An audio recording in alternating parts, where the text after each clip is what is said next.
Salut tout le monde, c'est Katano et aujourd'hui on se retrouve pour une vidéo de présentation sur Orc Must Die, un jeu qui est qui a un style bien à lui parce que c'est un tower defense et à première vue, pour ceux qui connaîtraient pas le jeu, je pense que vous vous dites un tower defense, mais qu'est-ce qu'il raconte? C'est ce que c'est un tower defense lui ou quoi? Eh bien figurez-vous que oui, c'est un tower defense, mais oui on pourrait croire que c'est un beat'em all à première vue avec les personnages comme ça.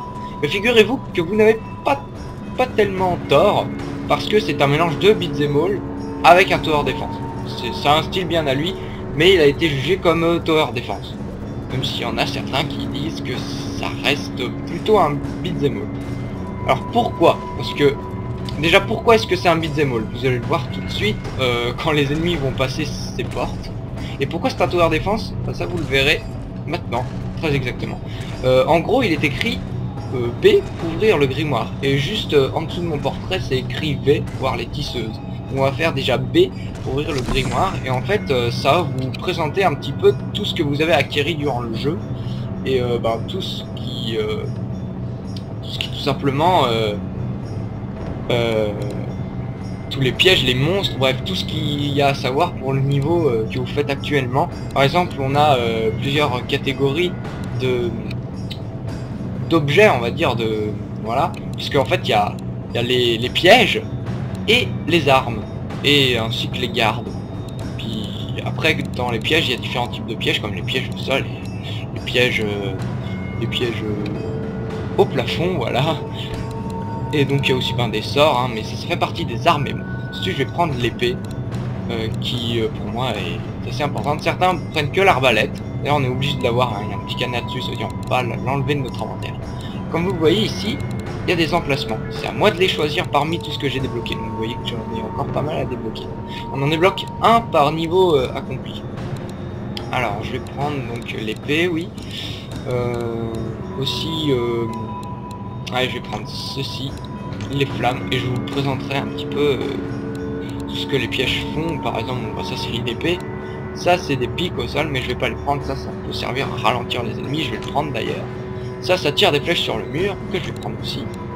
Les archers qui sont très importants, je les prendrai également. Et les pièges, ça c'est des trampolines, vous allez le voir très vite, parce que je vais les placer tout de suite après. Et ensuite, je crois que je vais finir par... les barricades. Ensuite ici vous avez les ennemis qui seront présents dans le niveau, mais bon, je vais tout de suite commencer par ouvrir les tisseuses. C'est en fait c'est des talents, pour ceux qui connaissent World of Warcraft, moi je prends toujours celle-ci. Et ensuite voilà, c'est pour améliorer notre personnage, parce que l'autre servait plutôt à améliorer les pièges, et ça c'est plutôt pour améliorer notre personnage. Je vais prendre ça et ça. Là vous voyez que mon argent qui est en bas à gauche, elle s'est dépensée, car les talents et placer des pièges, et ça coûte des thunes quoi. Par exemple, il y a le prix juste en dessous de l'icône, regardez là c'est marqué 400, ici c'est marqué 600, donc ça vu que c'est un piège mural, ça se place sur le mur, je vais passer ici. Et juste là, je vais mettre c'est ralentisseur quoi, c'est du goudron en fait, des plaques de goudron, et ça va servir à ralentir les... Hop, comme ça, et j'ai déjà plus beaucoup d'argent. Et je voulais juste placer un trampoline ici. Parce que vous allez voir, on peut même pivoter en appuyant sur R. Je vais mettre juste... ça dans la face. Présentation un peu de la map, les maps, il y a des portals, des portails. Par exemple, si je prends celui-là, ça va mener à l'autre portail, qui est le plus près quoi. Enfin, c'est pas forcément le plus près, celui qui est lié, par exemple, vous voyez lui il part de là, et on va arriver en haut. Il y en a, parce que là la map elle est pareille des deux côtés. Donc si je prends lui qui est juste là en dessous, je vais arriver ici. Là j'ai pris celui qui est là, j'arrive ici. En fait on devine soi-même où est-ce qu'on va aller, c'est assez logique. Et les portes avec, on voit sur la map les petites têtes de mort, ça va nous servir à savoir où est-ce que les ennemis vont arriver. Donc je vais tout de suite lâcher la horde, comme ça il y aura directement des ennemis. Ah pas de chance, ils arrivent ici, je m'en rappelle. Ça fait longtemps que j'ai pas joué au jeu, surtout ce niveau, c'est un des premiers, je crois bien. Donc là j'ai juste à matraquer le bouton principal de la souris, le bouton gauche, et voilà, je peux tout simplement déchiqueter les orques.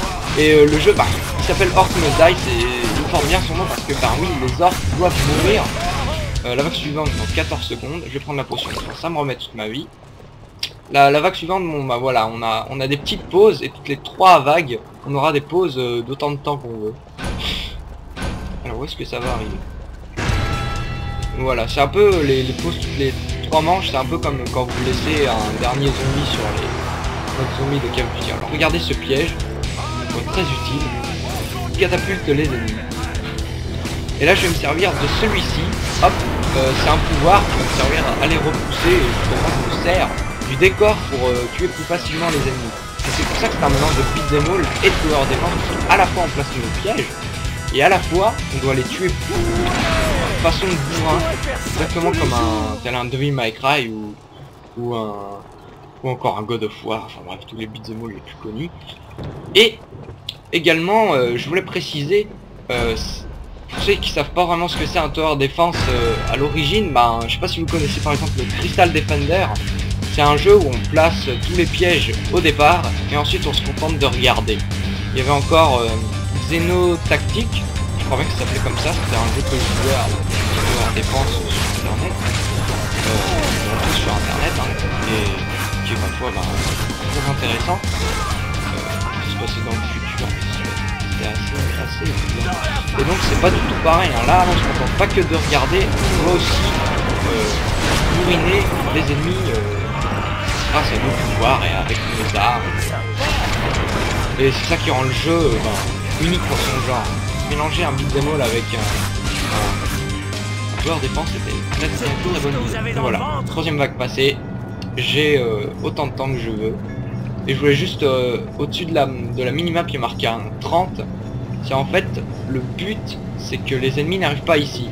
Et un orc simple, quand il entre là-dedans, ça m'enlève un point. Donc du coup j'en aurai plus de 29 là, le point de faille, parce que ça c'est la faille en fait. Et les gros ennemis comme les ogres qu'on verra prochainement, ceux-là ils enlèvent directement 5 points. Et du coup il faut absolument pas les laisser passer. C'est très important. Et en plus il tape super fort, vous verrez ça plus tard. Donc là je vais tout de suite placer les pièges ici. Déjà je vais mettre des archers juste ici. C'est très tactique, hein, il faut savoir les placer astucieusement. Voilà, j'en place ici. Je vais en placer aussi de ce côté-là. Parce que c'est super efficace, hein, vous verrez, ça massacre assez bien les ennemis. Alors que les archers, souvent dans les jeux vidéo, je trouve que ce sont des personnages assez nuls. Je sais pas si vous vous souvenez de Diablo 1, premier du nom. C'est les archers, c'était vraiment pour moi c'était la classe la plus nulle, et les mages, la classe la plus cheatée. Également comme sur le nouveau jeu gratuit Steam, je me rappelle plus du tout du nom. Je me rappelle, c'est un jeu aussi où on peut être archer et cette classe est aussi terriblement naze. Mais on n'est pas là pour parler de ça, je vais continuer de parler de Orc Must Die. Je vais placer des barricades. On peut aussi avoir, il y a les archers, mais on peut aussi avoir des paladins en fait. Les paladins ce sont juste des gros bourrins. Il est préférable de les placer devant la faille, comme ça il empêche de passer les ennemis. Regardez là par exemple, je vais placer des barricades. Ça il faut les placer à un endroit où j'en placerai le moins possible pour boucher l'entrée. Par exemple là il y a un poteau, ça rajoute de l'épaisseur en fait. Je sais pas comment vous expliquer, mais par exemple là je vais devoir en placer peut-être que 2. Ah non, il faut quand même passer ici. Et bref, si ça aurait été un peu plus grand, j'aurais pu en placer que 2 et ça aurait barré cette entrée. Alors que ici, ben j'en placerai 3, ça se voit direct, hein. Peut-être même j'en place 4. Mais bon, à ce moment-là, vous vous dites, allez, tu places des barricades ici et de l'autre côté, les ennemis peuvent passer. Mais évidemment, les objets que l'on place, ils ont de la vie. Et donc les ennemis tapent dessus et au bout d'un moment, ils se cassent. Où est-ce que je vais y placer? Je crois bien que je vais y placer par là. Les archers également, hein, les alliés qu'on invoque, peuvent également se faire. J'ai plus assez d'or, il me manquait. Ok.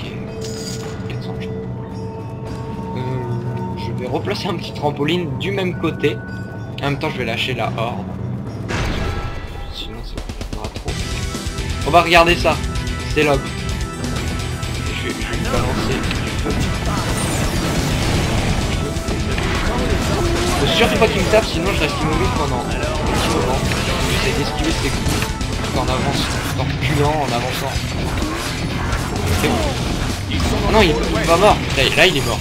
Et de l'autre côté, ça arrive. Donc vous voyez, il faut faire très vite.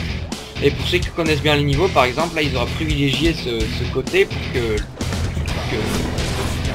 pendant que moi, enfin, le joueur massacre la horde, et ben non, l'ogre, et ben la horde se fasse trucider par plus de pièges que de l'autre côté.